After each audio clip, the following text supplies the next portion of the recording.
ओम नमः शिवाय। प्रिय श्रोताओं, आज हम सभी मंगला गौरी व्रत की बहुत ही पवित्र कथा का श्रवण करेंगे। शास्त्रों में वर्णन मिलता है कि जो भी व्यक्ति मंगला गौरी व्रत की पवित्र कथा को सुनता है, पढ़ता है या दूसरों को सुनाता है, उनका जीवन सुखमय हो जाता है।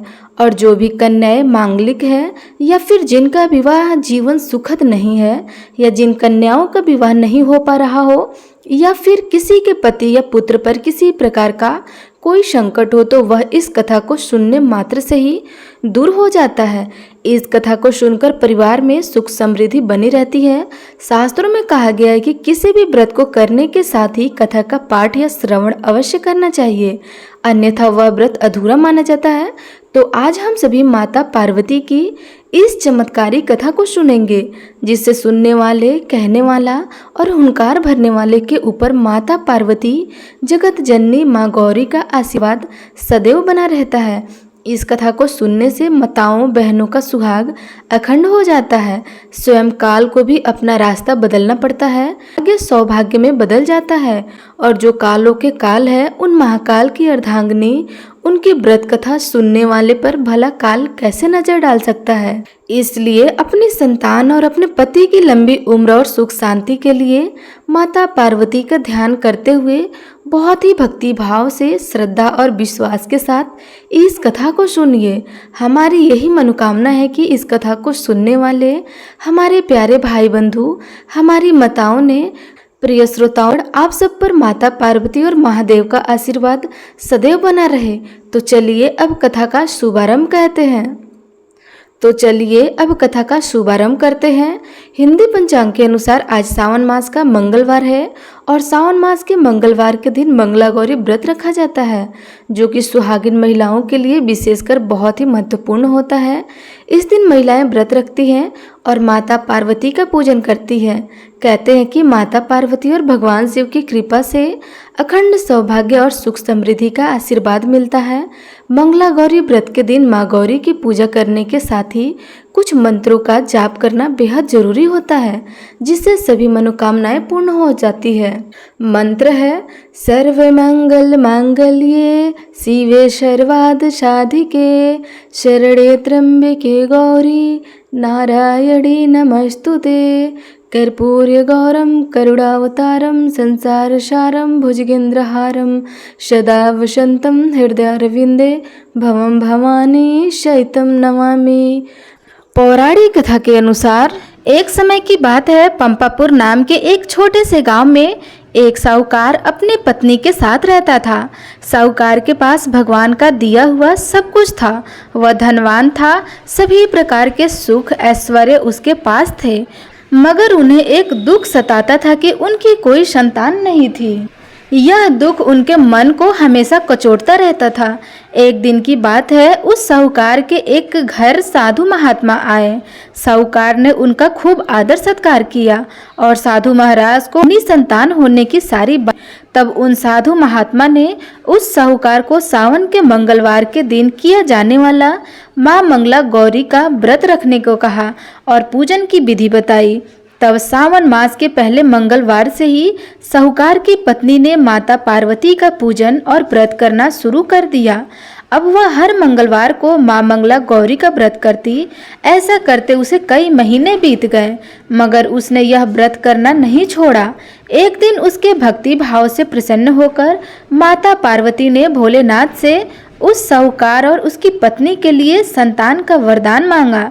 उस रात साहूकार ने सपने में एक आवाज सुनी, जिस आम के पेड़ के नीचे गणेश जी विराजमान है, उस आम के पेड़ का फल तोड़कर अपनी पत्नी को खिला दो, तुम्हें अवश्य पुत्र रत्न की प्राप्ति होगी। अब साहूकार ऐसे आम के वृक्ष को ढूंढने लगा। कई दिनों की मेहनत के बाद आखिरकार उसे एक दिन एक आम का पेड़ मिल ही गया, जिसके नीचे गणेश जी की प्रतिमा स्थापित थी।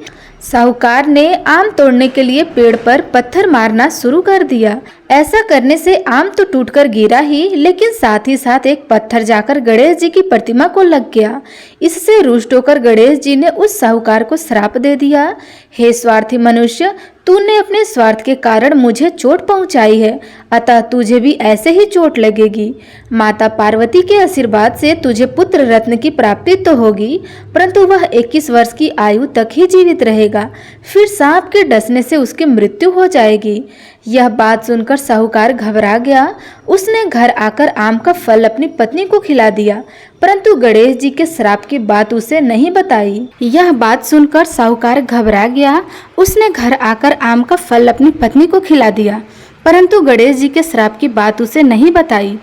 कुछ समय पश्चाताप साहूकार के घर में एक सुंदर बालक ने जन्म लिया। साहूकार और उसकी पत्नी ने मिलकर उसका नाम मनु रखा। देखते ही देखते मनु 20 वर्ष का हो गया। वह अपने पिता के साथ व्यापार पर जाने लगा। एक दिन घर लौटते समय दोनों पिता और पुत्र भोजन करने के लिए गांव के तालाब के पास पेड़ की छांव में बैठ गए और भोजन करने लगे।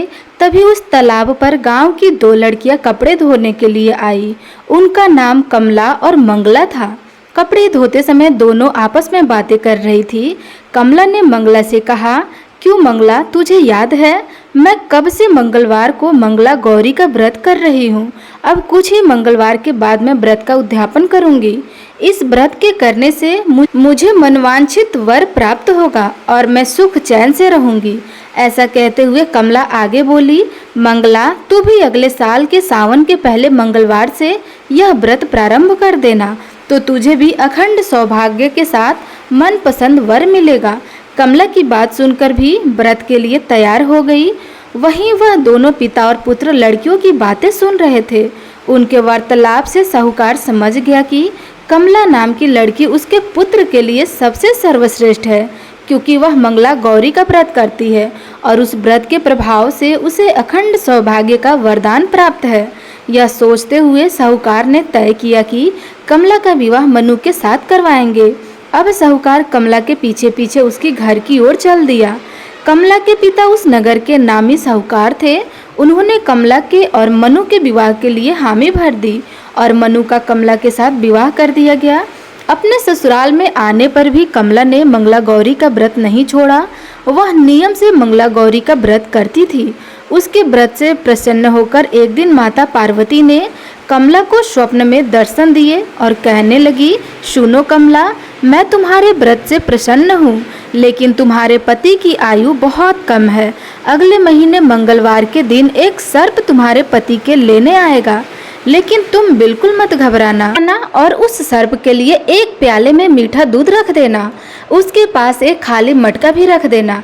वह सर्प दूध पीकर अपने आप उस मटके में चला जाएगा और तुम उस मटके का मुंह कपड़े से बांध देना, जिससे तुम्हारे पति के प्राण बच जाएंगे। अगले माह का मंगलवार आया। कमला ने यह बात किसी से भी नहीं बताई और माता पार्वती के कहे अनुसार किया।